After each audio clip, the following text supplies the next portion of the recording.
President Trump leaves the U.S. Capitol on November 16 after meeting with the House Republican Conference about tax reform.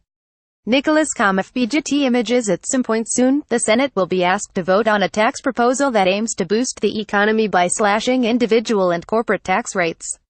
That's the sales pitch. Anyway, it's not clear how much the already fairly strong economy will be boosted by the cuts, or that the effect on the federal government will be extend beyond a spike in budget deficits. But as a sales pitch to Republican senators, cut taxes and help the economy isn't a terrible one. The problem, though, is that the benefits of those cuts are not evenly distributed. Earlier this month, the Joint Committee on Taxation and Nonpartisan Congressional Committee evaluated the Senate bill and found that most households earning under $75,000 a year would see a tax increase by 2027. New analysis from the Congressional Budget Office released Sunday and reported by The Washington Post's Heather Long paints an even bleaker picture. Far from a tax cut, the federal government will save money on anyone earning less than $30,000 over the next 10 years. Here's the change in revenue the government can expect under the terms of the Senate bill, according to the CBO's analysis. Red circles indicate that the government will see a revenue increase. Those red dots, showing a positive shift for the government, are weighted toward low-income Americans.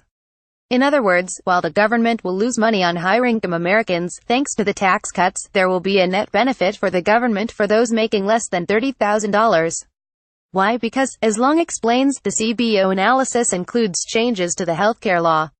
The government will spend less on these low-income Americans as they lose or give up their healthcare coverage with the repeal of the Affordable Care Act's individual mandate. That's not necessarily money coming out of their pockets, mind you, since it's largely subsists for insurance premiums.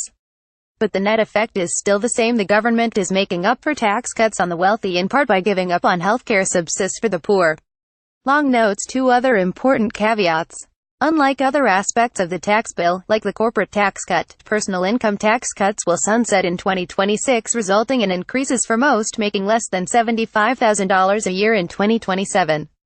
Also, most of those earning less than $30,000 a year don't owe federal income taxes anyway. The biggest loss in revenue for the government comes from those making $100,000 to $200,000 a year, a bit less than a fifth of taxpayers. As a percentage of annual income, though, the biggest shifts are for those earning less. The average U.S. household earning less than $10,000 will see the government spending about 5.3% less of that amount by 2027. Put another way, the government will be spending $530 less per household. By contrast, the government will be returning about 2.2% to those with million-dollar incomes by 2019, giving up about $21,700 per household. Again, that's part of the trade-off. Less spending by the government on some things, including health care for low-income Americans, and less revenue in the form of tax cuts for corporations and often wealthier taxpayers. It's worth noting one detail in the CBO analysis.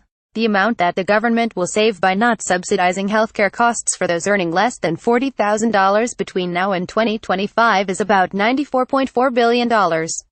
Over that period, the government will be giving up an almost equivalent amount, about $91.7 billion, in tax cuts to those making at least $1 million a year. The hope is that those cuts to the millionaires will spur even greater benefits for poor Americans. If the bill passes, well, see whether they do.